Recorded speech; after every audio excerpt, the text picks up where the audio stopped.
بسم اللہ الرحمن الرحیم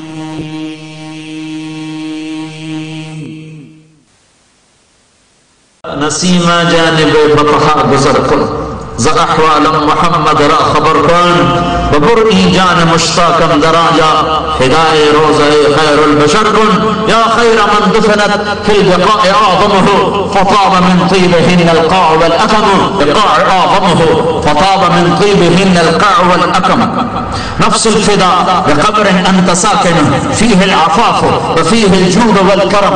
اور دو میں نے آپ کو مزید سنا دیے یہ ابن کثیر کی تفسیر میں لکھے ہوئے ہیں. 4 شعر. ایک بدو آتا ہے، آپ دنیا سے جا چکے ہیں، آتا بھی رحمت اللہ علیہ قبر پر کچھ پڑھ رہے ہیں، وہ بدو اونٹنی کو بٹھاتا ہے اور قبر پہ آ کے کہتا ہے السلام علیکم یا رسول اللہ، سلام کرتا ہے.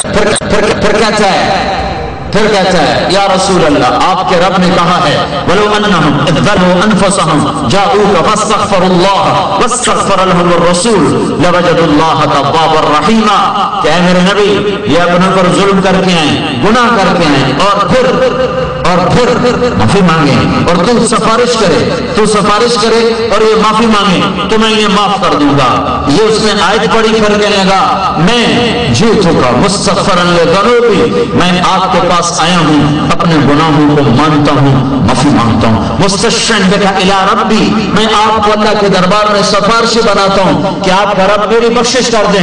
اور پھر وہ رونے لگا اور اس نے یہ 4 شعر پڑھے جس کا میں نے آپ کو پڑھ کے سنائے کہ اے وہ ذات جس کے قبر میں جانے سے اندر بھی پاک ہو گیا، باہر بھی پاک ہو گیا، اندر بھی خوشبو اور اوپر بھی خوشبو، پہاڑ بھی مہک اٹھے اور وادیاں بھی مہک گئیں، زمین کا تحت بھی اور خوف، ہر طرف خوشبو پھیلی.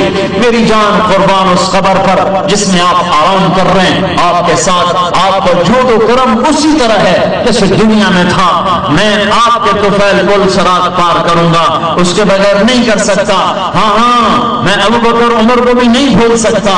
آپ پر اور ابو بکر پر اور عمر پر جب تک قلم کار کا قلم چلتا رہے میرا سلام آپ کو پہنچتا رہے.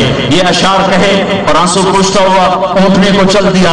ابھی وہ اونٹنی پہ بیٹھا ہے کہ عتبی پر ایک دم نیند آئی، ایک دم اونگ آئی. فوراً اللہ کے نبی کی خواب میں زیارت ہوئی کہ عتبی اٹھو اور اس بدو سے کہہ دو تیری فریاد پہنچ گئی اور تیری بخشش ہو گئی.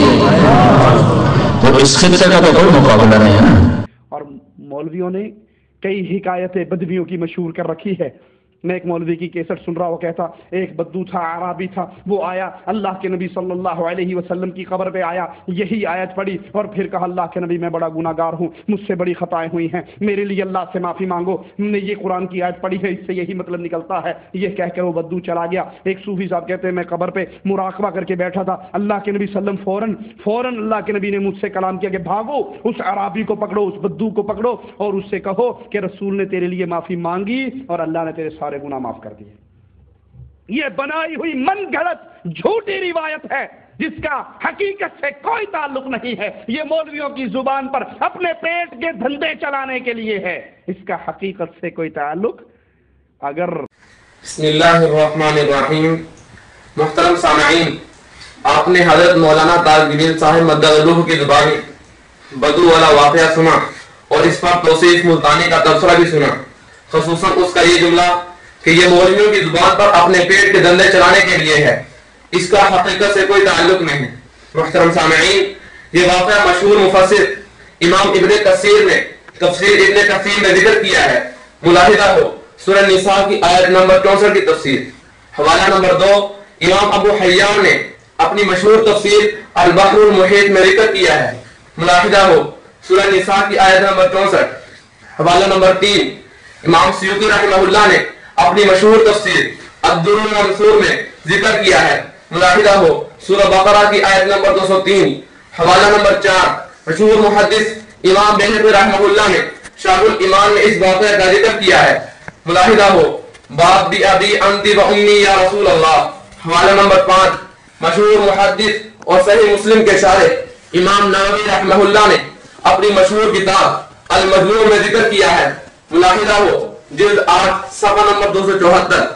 ومن احسن ما يقول ما حكاه الماوردي والقاضي ابو الطيب وسائر اصحابنا عن العتبی مستحسنین لہ قال کنت جالسا.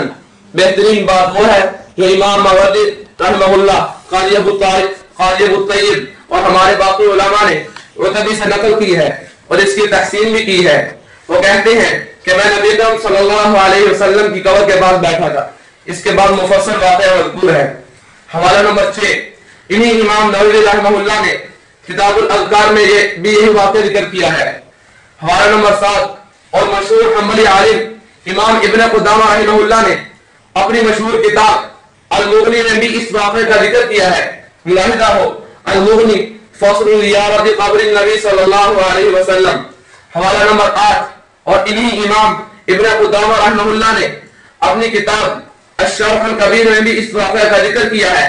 ملاحظہ ہو جلد 1 صفحہ نمبر 387 اور جلد نمبر 3 صفحہ 494. محترم سامعین، ان 8 حوالوں میں سے ایک حوالہ بھی ہوتا تو یہ سند کے لیے کافی تھا، لیکن دنیا علم کے بڑے بڑے مفسر اور محدث جب یہ واقعہ نقل کرتے ہیں تو مولانا طارق جمیل کے حوالے کے لیے کافی ہے. لیکن توصیف زیادی نے اس واقعے کے بارے میں تاثر دیا کہ جیسے یہ مولانا طارق جمیل صاحب اور اس سطح کے کسی مولوی صاحب نے خود گڑھا ہے. کسی واقعے پر علمی انداز میں گفتگو کا حق کسی کو حاصل ہے، لیکن علمی گفتگو تو وہ کرے گا جس کے پاس علم ہوگا. اس ناظرہ سے مولوی توصیف کے پاس اگر علم ہوتا تو اس بڑائی انداز میں گفتگو نہ کرتا کہ یہ مولویوں کی زبان پر اپنے پیٹ کے دندے چلانے کے لیے ہے. محترم سامعین، شاید اس نادان توصیف کو یہ بھی علم نہیں کہ اس کے اس جملے کی چوٹ کہاں کہاں لگ رہی ہے. کیا اس کی یہ حیثیت ہے کہ مفسر قرآن امام ابن کثیر رحمہ اللہ کے بارے میں یہ جملہ کہے؟ کیا اس کا یہ علمی مقام ہے کہ مفسر قرآن امام ابو حیان رحمہ اللہ کے بارے میں وہ یہ جملہ کہیں؟ کیا اس ناظرہ پیر مولوی کی یہ حیثیت ہے کہ وہ امام سیوطی رحمہ اللہ کے بارے میں یہ جملہ کہیں؟ کیا امام بہنوی رحمہ اللہ کے بارے میں یہ گستاخی کرے؟ کیا اس جاہل توصیف کو حق ہے وہ امام نووی رحمہ اللہ اور امام ابن قدامہ رحمہ اللہ کے بارے میں یہ گستاخانہ جملے کہے؟ پنجابی کا محاورہ ہے کون کلی تشتیرہ مجھب ہے. اے توصیف تیری حیثیت بقول شاعر. نہیں ملتی روٹی جنہیں پیٹ بھر کے، نہیں ملتی روٹی جنہیں پیٹ بھر کے، وہ گزران کرتے ہیں سوئب کر کے.